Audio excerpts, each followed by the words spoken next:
So Anjaneya ಯಾರ ಜೊತೆ ಒಲಿತಾನೆ ಅಥವಾ ಯಾರ ಜೊತೆ ಇರ್ತಾನೆ ಅಥವಾ ಎಂಥವ್ರ ಜೊತೆ ಅವನು ಅವ್ರ ಮನೆಗೆ ಬಂದು ಸದಾ ನೆಲೆಸಿರ್ತಾನೆ ಅಂತ ಹೇಳಿದರೆ, ಯಾರು ಒಳ್ಳೆ ಕರ್ಮಗಳನ್ನು ಮಾಡ್ತಾರೆ, ಯಾರು ಅನ್ಯಾಯ ಮಾಡಲ್ಲ, ಯಾರು ಮೋಸ ಮಾಡಲ್ಲ, ಸೊ ಅಂಥವ್ರ ಜೊತೆ ಯಾವಾಗಲೂ ಸದಾಕಾಲ ಇರ್ತಾನೆ. ಯಾಕೆ ಅಂತ ಹೇಳಿದ್ರೆ ಸ್ಟೋರಿ ಹೇಳ್ತೀನಿ. ರಾಮ ಈ ಆಂಜನೇಯ ಬರೋವರೆಗೂ ರಾಮಾಯಣ ಏನಂದರೆ ಡಲ್ ಆಗಿರುತ್ತೆ, ಟ್ರಾಜಿಡಿ ಆಗಿರುತ್ತೆ. ರಾಮ ವನವಾಸದಲ್ಲಿ ಅಳ್ತಾ ಇದ್ದ ಸೀತೆನ ಕಳ್ಕೊಂಡ್ಬಿಟ್ಟು. ಲಕ್ಷ್ಮಣ ಇದನ್ನೆಲ್ಲ ನೋಡಿ ಅವನು ಕೂಡ ಅಳ್ತಾ ಇದ್ದ. ಭರತ ತನ್ನ ಅಣ್ಣಂದ್ರಿಲ್ಲ, ಅತ್ತಿಗೆಮ್ಮ ಸೀತಾಮಾತೆ ಇಲ್ಲ, ಇವರೆಲ್ಲ ನೋಡಿ ಅಳ್ತಾ ಇದ್ದ. ಇದನ್ನು ನೋಡಿ ಕೌಸಲ್ಯ ಕೂಡ ತಾಯಿ ಅಳ್ತಾ ಇದ್ಲು, ಕೈಕೇಯಿ ಕೂಡ ಅಳ್ತಾ ಇದ್ಲು.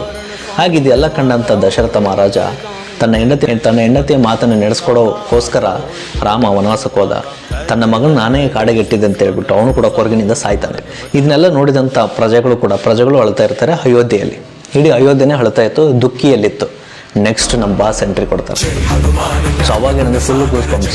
ಫಿಲಮಲ್ಲಿ ಏನಂತ ಹೇಳಿದ್ರೆ ಫಸ್ಟ್ ಹಾಫೆಲ್ಲ ಟ್ರಾಜಿಡಿ ಇರುತ್ತೆ, ಸೆಕೆಂಡ್ ಹಾಫೆಲ್ಲ ರಿಯಲ್ ಸ್ಟೋರಿ ಓಪನ್ ಆಗುತ್ತೆ. ಅವಾಗ ಗೂಸ್ ಬಂಪ್ಸ್ ಹೆಂಗೆ ಸ್ಟಾರ್ಟ್ ಆಗುತ್ತೆ ಅಥವಾ ಸ್ಟೋರಿ ರಿವೀಲ್ ಹೇಗಾಗುತ್ತೆ ಹೀರೋ ಎಂಟ್ರಿ ಬಂದಾಗ, ಅವಾಗ ನೆಕ್ಸ್ಟ್ ನಮ್ಮ ಆಂಜನೇಯ ಎಂಟ್ರಿ ಕೊಡ್ತಾರೆ. ಉತ್ತರ ಭಾರತದಲ್ಲಿರೋಂಥ ಅಯೋಧ್ಯೆ ನಮ್ಮ ಒಂದು ದಕ್ಷಿಣ ಭಾರತದಲ್ಲಿ ನಮ್ಮ ಕರ್ನಾಟಕದ ಹೆಮ್ಮೆ, ಕರ್ನಾಟಕ ಮಣ್ಣಲ್ಲಿರೋಂಥ ನಮ್ಮ ಆಂಜನೇಯ ಸ್ವಾಮಿ.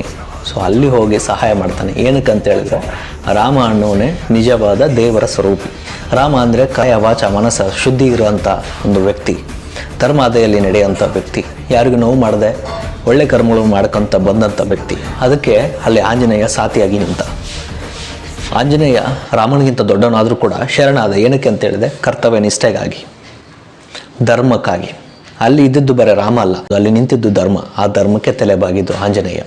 ಹಾಗೆ ನೀವು ನಿಮ್ಮ ಮನಸ್ಸಿನಲ್ಲಿ ಅಥವಾ ನಿಮ್ಮ ಕಾರ್ಯಗಳಲ್ಲಿ ಎಷ್ಟು ಧರ್ಮವಾಗಿದ್ರಿ, ಕಾರ್ಯನಿಷ್ಠೆ ಆಗಿದ್ರಿ, ಕರ್ತವ್ಯ ನಿಷ್ಠೆ ಆಗಿದ್ರಿ, ಅಲ್ಲಿ ಆಂಜನೇಯ ಸದಾಕಾಲ ಇರ್ತಾನೆ. ಜೈ ಶ್ರೀರಾಮ್, ಜೈ ಆಂಜನೇಯ.